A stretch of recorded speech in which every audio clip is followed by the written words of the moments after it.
On February 6, 2018, SpaceX launched for the very first time its newest rocket, the Falcon Heavy, which carried a very special payload that really captured the attention of the world, which was the Starman spacesuit, complete with Elon Musk's personal Tesla Roadster.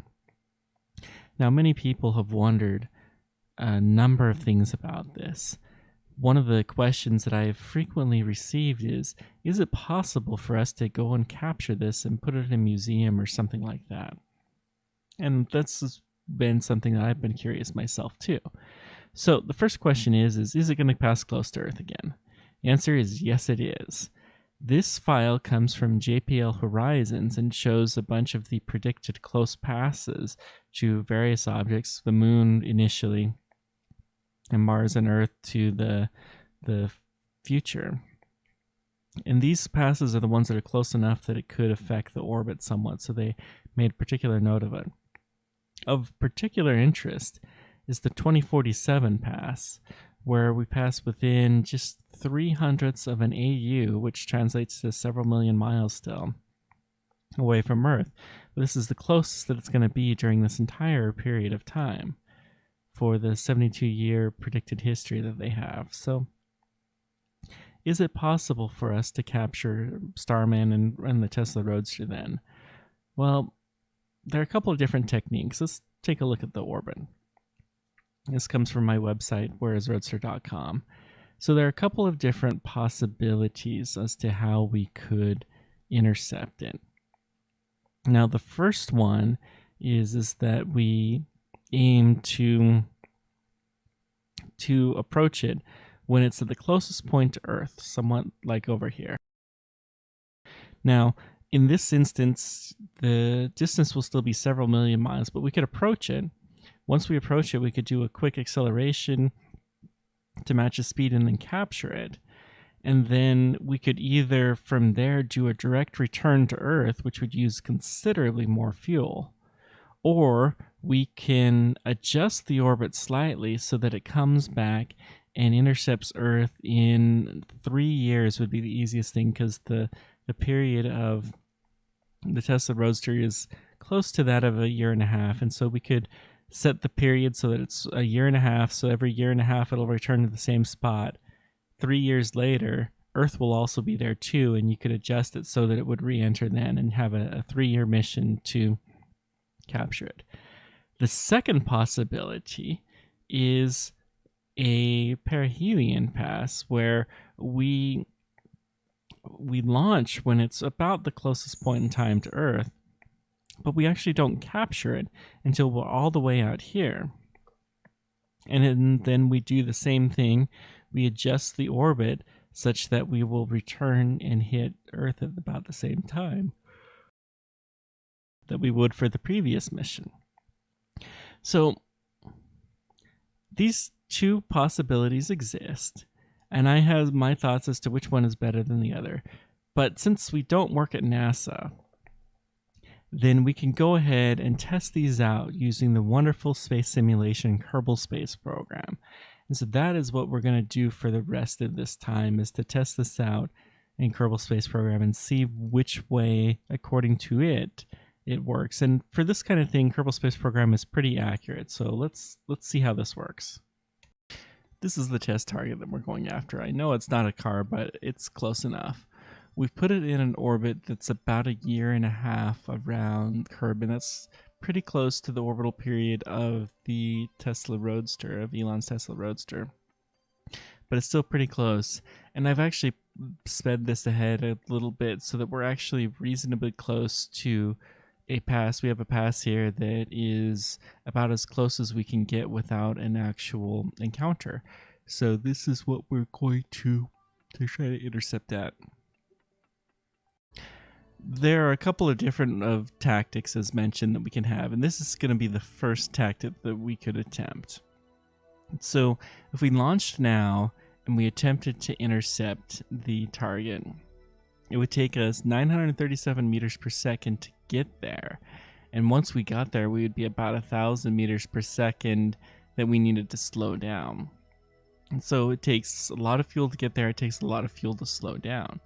The good side is we would get there really, really quickly. But is there a better way to do this? So just remember these numbers. This is about 2,000 meters per second to do a quicker mission. And then we'd still have to turn around.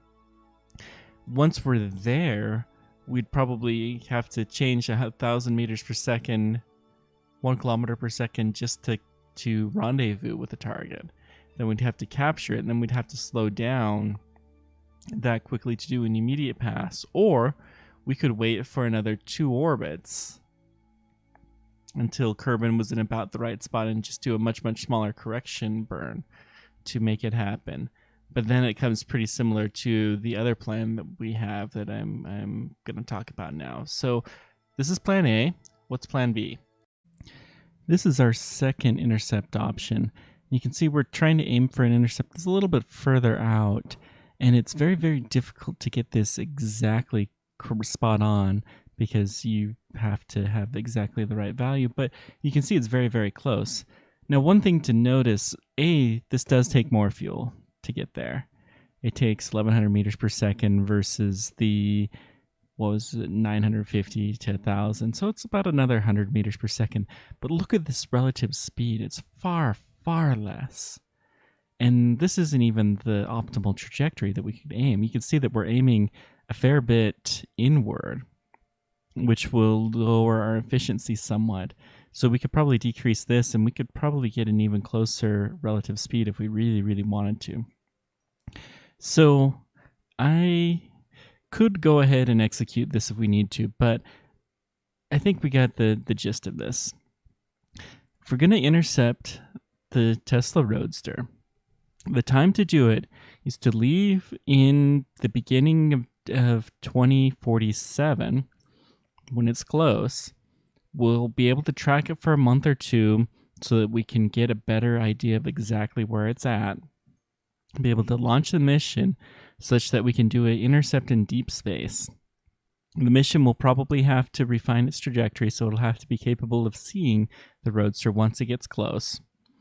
It'll capture it, and then it will go into deep space. The return mission is a little bit interesting because the period of the orbit is about a year and a half. What it can do is it can, when it gets to the periapsis or something close to the periapsis, it can do another burn to try to correct it so that the effective period is 3 years, and it will come back to where Earth was exactly in 3 years. So the total time for this mission is about 3 years. And if we can pull this off, then we'll be able to take the Tesla Roadster back into Earth and do whatever we need to do. The cost of this will be a little bit more than a standard BFR mission. So to Mars. So I don't know exactly how much one of those missions to Mars will cost, but by that point in time, they'll probably be 30 to 40 million, and this will require some operations to make it work. So for a relatively low cost, we'll be able to intercept the Tesla Roadster for something less than what it cost to launch it in the first place, which was closer to 150 million, maybe 100 million. It's hard to say exactly because it's a research and development test shot. The whole program costs about $500 million, according to Elon Musk. So anyways, thanks very much for joining me.